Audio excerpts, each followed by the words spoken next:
Hi, thanks for joining me for this Halloween fall coloring section. In this video, I was coloring a page from the 50 Halloween Miniatures coloring book.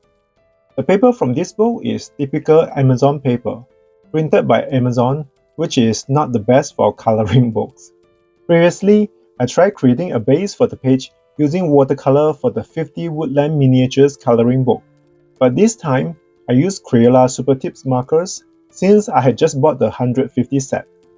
The new 150 set definitely has softer, lighter colors that are suitable for the base layer, but somehow, some of the markers from this set felt dry compared to the previous set I had. When coloring Amazon paper with a wet medium, avoid using too much water, but make sure it's sufficiently wet so that you can easily cover the entire area without rubbing the paper. Because the markers were slightly dry, I had to go over the area multiple times to the point that the paper texture started to get destroyed. Since I was filming this and didn't want the video to get interrupted too much, I tried to finish the base layer as best as I could. If you are coloring on Amazon paper coloring book, I suggest testing the markers or pencils first before committing to them. The tool you use sometimes make a big difference, and you will enjoy the process a lot more. When choosing the colors, I just went with the flow. I don't usually use a color palette for reference. I'm not coloring as a professional and I'm not choosing colors to please anyone, so I would rather choose colors based on my instinct. I think that's a good way to use colors to show your style and personality. It may not be everyone's cup of tea, but I think that's more diverse and more fun. If you really do want help choosing a color palette, I would suggest trying Adobe Color, a free website that offers endless options for color palettes. Alternatively, you can upload your own photo to create a unique color palette. The website is free to use and doesn't require any subscription. Sometimes it can get pretty crazy with the colors I choose. But if I want to keep things simple and create a more pleasing look, I would stick with an analogous color palette and try not to use too many complementary colors. The reason I bought this Halloween coloring book with a dark background is that I'm not too interested in creating a background until I test out more coloring supplies. However, you probably noticed the black on this page is not really black. The print quality isn't the best, almost as if the printer needs servicing. Regarding my experience with the Crayola Supertips, you can use them to cover most part of the page, but they may not be ideal for larger areas, such as the background, unless you want to achieve a specific effect with textures. Other than that, if you can go over the area 2 to 3 times to keep the paper wet enough when you color, you should be able to get an even surface. In this video, I also wanted to try to color light, but I should have done more research first. Midway through this coloring, I had to look up candlelight images to see how it should look, and modify it from there. At some point, I used acrylic markers to add a white layer to create the brightest white for the light. But it was not easy to blend color pencils on top to achieve a smooth transition. Even with the soft and creamy Prismacolor Premier color pencils, I had to work slowly and lightly to avoid scraping off the acrylic layer. In addition to practicing with coloring light, I also wanted to try a different technique I hadn't done before. That's when you see me adding a white layer on darker colors before adding the intended colors. This technique is designed to produce more vibrant and more accurate colors without the base layer color interfering. This technique is particularly beneficial for a page like this, with a black background, if you want to make something look glowing. I believe that by using this technique, I was able to make the reflected light on the skull appear more natural and brighter. You can also use this technique if you want to layer some colors without them looking muddy. I haven't tried this technique with different pencils or papers, so I'm not sure how it will work until I get a chance to test them. During this coloring process, I try not to finalize things before I had a chance to take a look at it as a whole. I would slowly add highlights and shadows as needed, or when I thought some areas require more contrast. It's helpful to take a step back and look at the page before finishing to see how the elements flow on the page. The page will look more pleasing if it has a good flow and balance. The Amazon paper is not the smoothest, So if you want a completely smooth texture and blending, you may want to use a colorless blender to smooth out the colors. In my previous video, I mentioned that I might share my haunted hotel story. So I guess this Halloween coloring video would be a good opportunity to do that. I hadn't been spending too much time thinking about the experience until I was preparing for this video. If you are not interested in listening to my story, feel free to mute the video and continue watching my coloring process. If you still hear something, then that would not be me. It was years ago when I went to Japan on my own. After spending a few days in Tokyo, I took the bullet train down to Kyoto.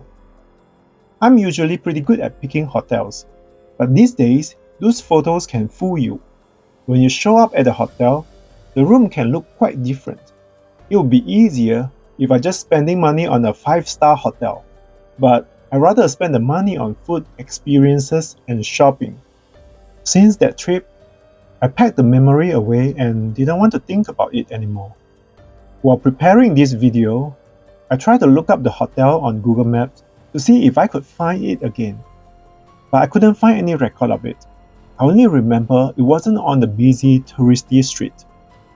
After I arrived in Kyoto, I took the subway train to the hotel. By the way, I also recommend booking a hotel room near their train stations. Otherwise, you may have to walk a lot more. The exterior of the hotel didn't look fancy. It almost resembled a business building, but there were no offices in that specific building though. Stepping into the hotel lobby, things looked a little out of the ordinary as well. The light was dim, and it was quiet. I thought I accidentally walked into a business building, but it was actually a hotel. The check-in process went smoothly and appeared to be normal. I recall that my room was located on the 4th floor. My room was near the end of the hallway.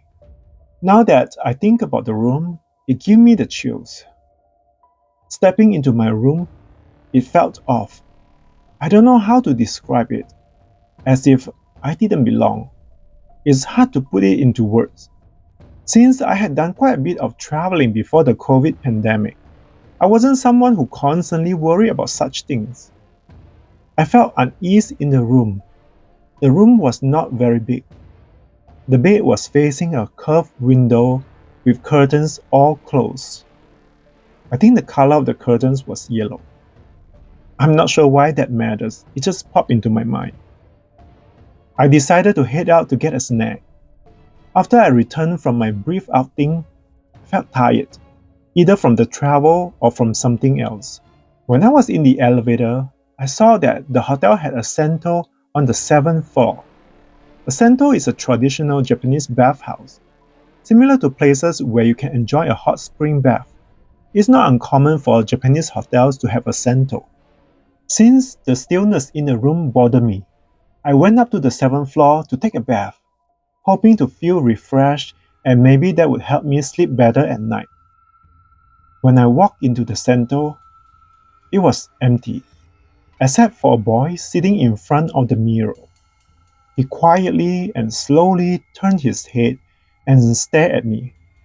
Since you have to remove all your clothes in a Japanese sento, people usually avoid eye contact or staring. To be honest, I didn't pay attention to see if I saw his reflection in the mirror.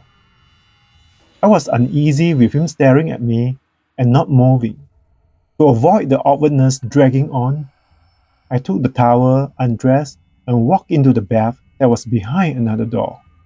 Once I stepped into the bath area, there was a guy who quickly removed himself from the bath and walked out.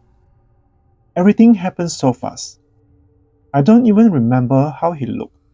There, I was sitting in a large bath on my own. The tub was around 15 by 15 feet. It was quiet with the subtle sound of bubbling water. I sat in the bath, pretending everything was okay.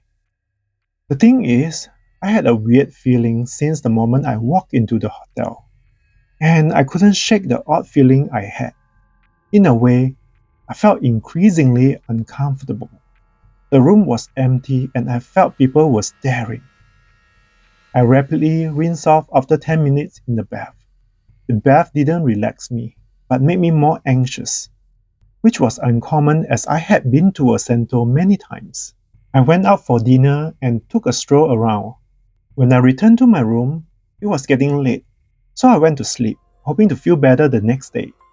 The next thing I knew, I was having a horrible nightmare around 3:30 in the morning. It was the worst nightmare I ever had. I don't remember exactly how it went. I felt that something had broken into my dream, interfering. Something pulled out my biggest fear that I didn't even know was possible. It wasn't an event that was scary to me, but a feeling that broke me emotionally. I woke up terrified, calling my friend to tell him I needed to move to another hotel immediately. I even pulled up Expedia and started to check options. After talking to my friend for a while, I got tired and fell back to sleep with the light on. The first thing I did when I woke up in the morning was open all the curtains. It felt good with the morning sun shining into the room. Oddly, I managed to get it together and didn't switch hotels. I went out, did the typical tourist things, and then returned to the hotel to rest in the afternoon. With the bright sunlight shining in all morning and afternoon, the vibe shifted when I returned to the room. It felt normal. So I ended up staying there for another 4 days. Please don't ask me why. I don't know why I didn't end up switching hotels. It wasn't that I couldn't afford it.